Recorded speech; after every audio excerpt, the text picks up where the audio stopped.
Welcome, mortals, to the Beautiful Dead podcast. If you've come to this channel, you should stay for several reasons. One, you love vampires. This is a vampire podcast where we break down movies, TV shows, and books about vampires. We talk about the universe that's been created, how are they made, what rules do they have to follow, and more. Every once in a while, like October, I set aside the fiction and talk about all things vampire. 2, you have a podcast or would like to have a podcast and want to see behind the scenes of recording one.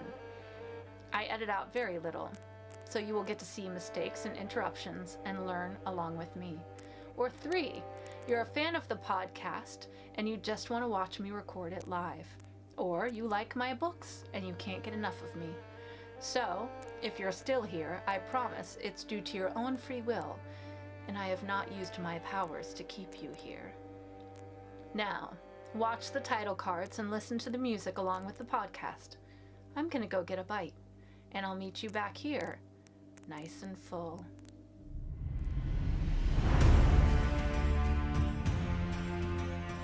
Hello? Really? Vampire! We take your candy! Count Dracula. I am Dracula. And I bid you welcome, Mr. Hunt, to my house. Come. Our first award goes to the vampire for most blood drained in a single evening. The strength of the vampire is that people will not believe in him.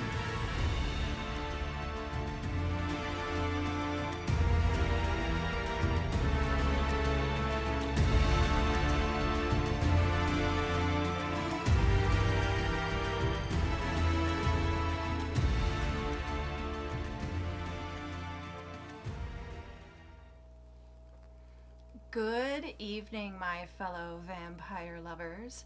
The sun is going down, and you know what that means. It's time for me to record another episode of my podcast, The Beautiful Dead. As always, I'm your host, Lena Nazari. There are plenty of ways to reach me. Choose whichever one you like. I have been a little slow in responding because I have been so focused on writing the 4th book of the series, Reese, which I am happy to announce is completed. So it's currently in the hands of my editor and a beta reader. As soon as I get feedback from them, I will move forward on rewrites and then, of course, getting it published. If you want updates and you want to see the cover before anyone else, if you're a Reese fan like everybody else, it seems, and you want to see him before anyone else, you have to join my fanged family at lenanazari.com. Tonight's vampire tea, considering the fact that we're talking about the movie Slayers, of course, I had to choose Stake This, which is one of my favorites. It's a green tea with flowers and citrus. It is a great post-workout tea. It's very refreshing. I'm a big fan. And then I wanted to give a shout out. I'm not being paid or anything, but how much are we loving this new lipstick? Okay, if you're watching on YouTube, it's the Vampire Cosmetics red wine blend. It's a beautiful red, and I actually got it at the Boutique du Vampire. I ordered it online and it arrived yesterday, and I'm absolutely in love with it. So if you are a big fan of lipsticks, this one lasts forever. One of my daughters has the black one. There's also a purple, beautiful purple color. Go check them out. All right, so let's jump right into it. If you have never listened to this podcast, and if you're listening to the podcast, I'm very sorry. I know the sound is not perfect. I did order the arm to have it like right in front of my face, which is where it needs to be for the best sound. But I've been so focused on writing Reese that I didn't have a chance to order it. It is ordered. It's arriving tomorrow. So please bear with me. This episode and the next episode are being recorded today, but then future episodes I should have way better sound. So I apologize. If you have never listened to the podcast or watched this channel before, massive spoiler alert. When I review the movies, I spoil everything. So just Be forewarned. Now, this is one that I've encouraged people on my social media to watch before they watch this episode because it was such a fun movie, and I do encourage you to go watch it. It's on Hulu. I think it's a Hulu original, if I'm correct. But definitely go check it out. And my tea is in my True Blood mug this evening. All right, let's do it. Let's do a quick summary of Slayers. The Stream Team, made up of Flynn, Jack, Liz, and Jules, are a group of famous influencers who have been invited to the home of Stephen Rector, a billionaire, media mogul, and pharmaceutical engineer. Unbeknownst to the Stream Team, Rector and his family are actually vampires. En route to the mansion, the team meets Elliot Jones, a former TV personality who lost his daughter to a vampire attack. Elliot warns the Stream Team about Rector, but the team dismisses him as the ramblings of a paranoid, crazy person. At the mansion, the team is quickly separated. David, the team's manager, is tricked by Beverly Rector and killed.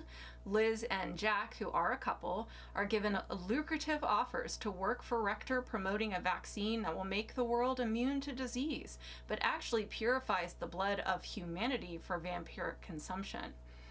Jules is lured to the stables by Harry Rector with the promise of a date. Flynn, who's Jack's sister, had sensed earlier that something was amiss. She discovers Jules being attacked by Harry. Jules is mauled to death by Harry, but Harry is killed when Elliot shows up. Of course, Elliot to the rescue. Flynn and Elliot then retreat to Elliot's camper where he explains the history of vampires. Meanwhile, in the mansion, Liz is given an injection that turns her into a vampire by Beverly, while Jack enters a VR world where he meets Stephen Rector, the vampire leader and Dark Lord. Stephen and Beverly live forever by drinking blood, but also by transferring their blood to another host as their bodies do eventually wear down. Liz and Jack have been chosen as replacements for Stephen and Beverly's old hosts. Flynn and Elliot assault the mansion in the hopes of saving Jack. After overpowering their henchmen, they encounter Beverly, who transferred her blood and spirit into Liz, guarding Stephen and Jack, who have not yet completed their transfer. Even though Stephen wakes up before the transfer is complete, Elliot and Flynn manage to knock out both Beverly and Stephen. Not knowing any other way to kill a Dark Lord vampire, Elliot elects to stay behind with a bomb as Jack and Flynn escape. In the post-credits scene, it is revealed that Elliot was successful in killing Stephen, Beverly, and the other vampires, and Jack and Flynn make it to safety. I don't know if I made this clear enough, but go watch it. It was so much fun, and I really needed it. I think I talk about this in my thoughts, but I needed it after the last 2 weeks, so I was very excited to have some fun. I have actually watched it 3 times now. I watched it twice for the podcast, and then I made my daughter watch it. All right, let's do this. Some vampiric references and crossovers. Thomas Jane is our hero hunter Elliot in this, and he was in the movie Buffy the Vampire Slayer. C.G. Lewis is Harry, the man-bun vampire, and was in Night Teeth. Tomas Nadas is in this. Tomas Nadas is in this, in a movie called Captive. As for references, it is explained that Bram Stoker himself was a vampire, and he was writing everything he did in Dracula to try and steer the humans away from the truth about his species. So let's break it down.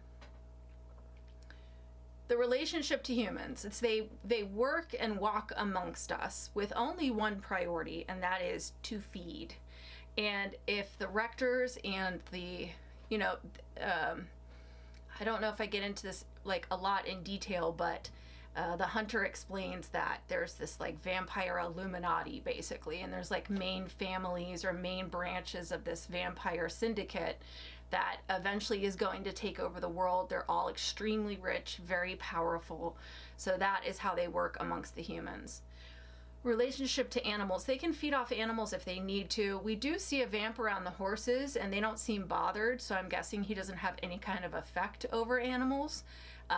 Whether or not he can control animals, we don't know, but he clearly doesn't like send them into a frenzy or anything. appearance. They look human until they show you otherwise, like many of the vampires we talk about. And when that happens, the fangs drop, the eyes go red. We see as they vamp out, they each have like this long pointer fingernail, which they use to like slice people open, but they do have fangs. They have 2 sharp retractable canines, exactly as it should be. Blood. Oh, there is a lot of blood in this movie. The vampires love their blood. It is explained that the more anticipation and fear the human feels prior to being killed, the better the blood tastes. I always appreciate when they explain things like that for me.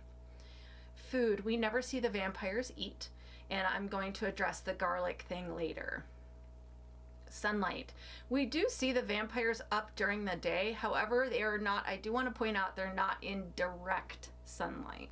So they're always shaded in the house. It's possible that they can be up during the day, just not in direct sunlight, but it's also possible that sunlight doesn't bother them. We don't know because it's never fully explained. Sleep. If they sleep, which we never see, they can pretty much sleep anywhere they want to because they're up and walking around during the day. We never see coffins or anything like that. Holy items. Crosses repel them and holy water blows them up. Rules. Okay, so I'm gonna try and explain this. So there's this vampire society that rules the world, like I said, in secret. So they are referred to as a cabal or a syndicate. It's like a large crime family, very much like the Illuminati and the mafia, in the fact that there is like the Russian syndicate, the Italian syndicate, the Irish syndicate, the American syndicate. So there's these different branches of one huge vampire cabal. Within the syndicate, there are dark lords who are essentially masters, and they appear to be sort of the head of the crime families. So there's Stephen Rector, who we talk about, is the Dark Lord of the American Syndicate, and then so on and so forth. It's explained that a woman way back in the day who was meant to be burned at the stake was prayed over the night before her execution and then later attacked by a vampire. Because her blood was infused with the Holy Spirit, it was special and thereby weakened the vampires, whose blood was then passed on through the lines of vampires and now has shortened their life expectancy. So every time they transfer hosts, the time that they can spend in that host is getting shorter and shorter and shorter because of this holy blood that was passed down. So every 100 years, a Dark Lord and his queen have to pass their spirit into a new host as that physical body sort of weakens and dies. Powers. We see the man bun vamp, I think his name was Harry, use his hand to like blast the girl back, so we know they have some form of telekinesis. And then we see some of the vampires climb walls, so apparently gravity does not affect them. How are they made? So the hunter explains vampires have been around since the dawn of time. Now, it is not explained to us where the original vamp comes from, but we do know that the Dark Lord and his queen have to transfer their blood into the intended host, which starts to wipe out their humanity, and then the vampire spirit can completely take over. And then the Slayer explains, if a Dark Lord gets their fangs into you, you have 4 seconds to get them out or you will be turned. So it's kind of like a venom. Whether they have a heartbeat or breathe, this is never addressed. But a lot of stuff gets addressed, so I'm not even mad about that. How do they die? Silver or wooden stake through the heart, an injection of liquid garlic injected into them and they will explode. So that's why I said I would talk about garlic later. There is no known way to kill a Dark Lord or his queen except that someone they have converted must then bite them. Good or bad? The vampires are the bad guys in this world, obviously. There is no way to make them heroes with the way that they're portrayed. And I will say that eventually the Dark Lord is killed. The queen is blown up and all of the other vampires are blown up. The Dark Lord is killed by mid-transfusion as he's transferring his blood into his intended next host.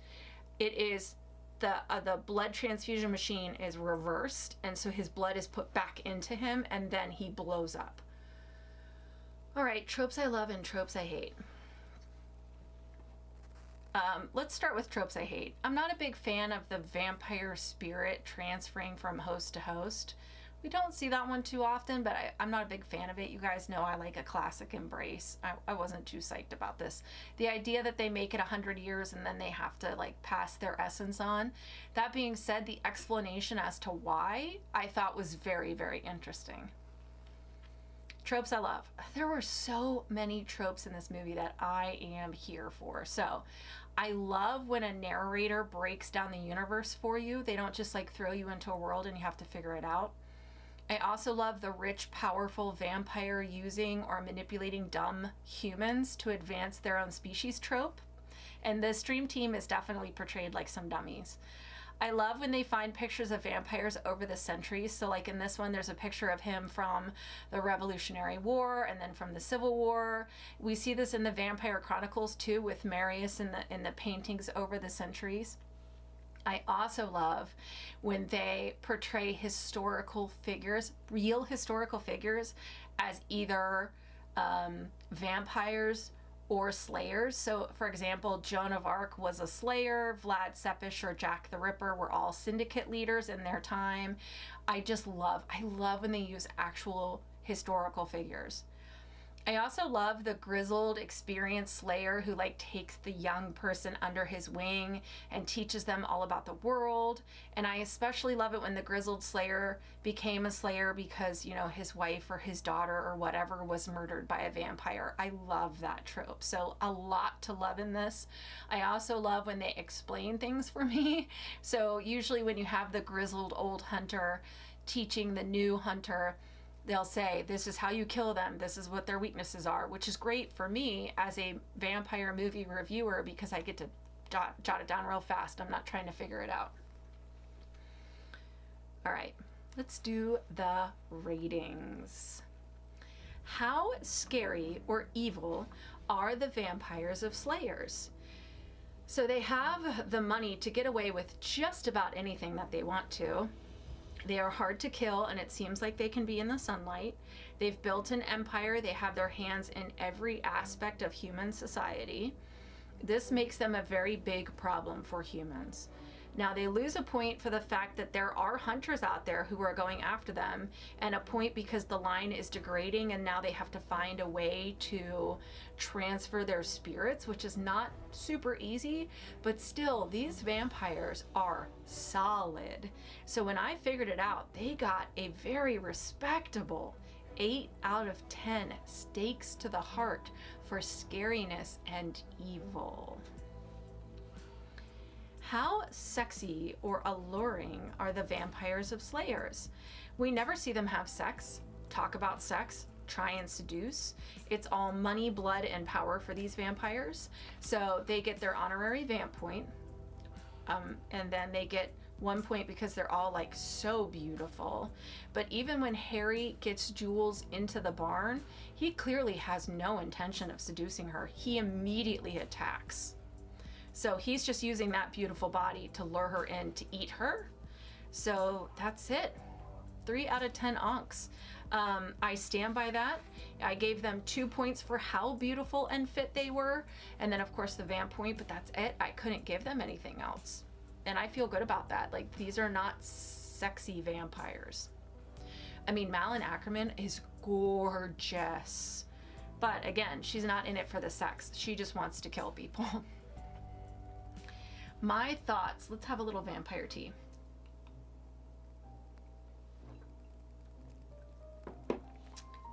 There was a moment where I was ready to quit doing this.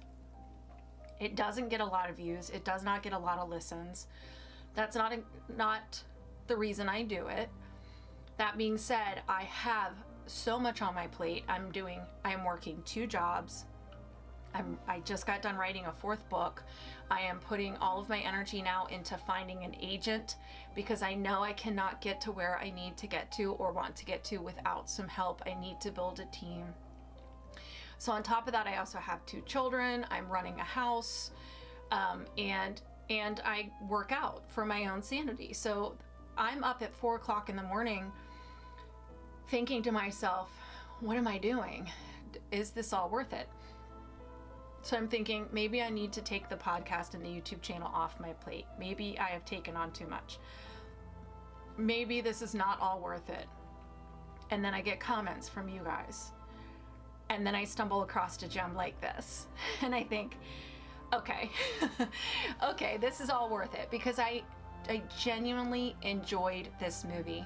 There are parts of it that are portrayed like a video game, and at one point in time, they're live streaming as they're killing all these vampires, and then you see reactions of people watching the live stream, and then they have like scores put up on it like it's a video game. So how many the humans have killed, how many the vampires have killed, and there's like a score thing tallying up in the corner, a point system. It was so much fun. I get it. It is not going to win Oscars, okay? And some of you might be like, oh my God, I can't believe she likes this. I loved it. It was so much fun. It is a gem. I am telling everybody to watch it. It is like a breath of fresh air. I think you can watch it with people who don't like vampires, but would love this type of movie. Think like Ready Player One, something that's set in sort of like that video game world. When Flynn goes into the compound to kill the brothers, or to kill the vamps and save her brother, I said it. She's live streaming it. They're keeping all these tallies, and there's like all these little sound effects, like video game sound effects. The vampires make you sign NDAs, which I love that. The whole thing, like they're playing at one point in time when the manager is lured down, they're like purposely playing scary music to try and like freak him out so the blood will taste better. Like, these vampires are in it. They are in it to win. It felt like a bunch of good friends got together and just did this for fun. It kind of felt like The Bubble, like, you know, just like a whole bunch of actors and writers and stuff coming together, having a blast, making it. It doesn't take itself seriously, which makes it like a good escape, but it still has a very solid backstory. The lore building is very solid. If there was to be a sequel, I would be the first in line to watch it. I am very thankful that this movie fell in my lap in the time that it did, when it did, how it did, because it just reminded me like how much fun doing this podcast can be. Now, next week, we are gonna get a little nostalgic, which I am super excited about. This movie has been on my list since the first episode of the podcast 3 years ago. And it's one of those ones I kept meaning to do. And then Casey mentioned it in our comics episode when I interviewed Casey Cruz. She mentioned it, and so I bumped it right up to the top of the list. So we will be talking about Little Vampire from 2000. I found it on Prime. If you haven't seen it in a while, or you've never seen it, go watch it, and then meet me back here in a week to go over it as we talk about Little Vampire. In the meantime, I hope you guys are staying warm, happy. Daylight savings is coming. It's not great for vamps, but good for humans, because that seasonal depression hopefully is going to start to go away. In the meantime, I love you guys. I wish you wicked hugs and bloody kisses. Good evening.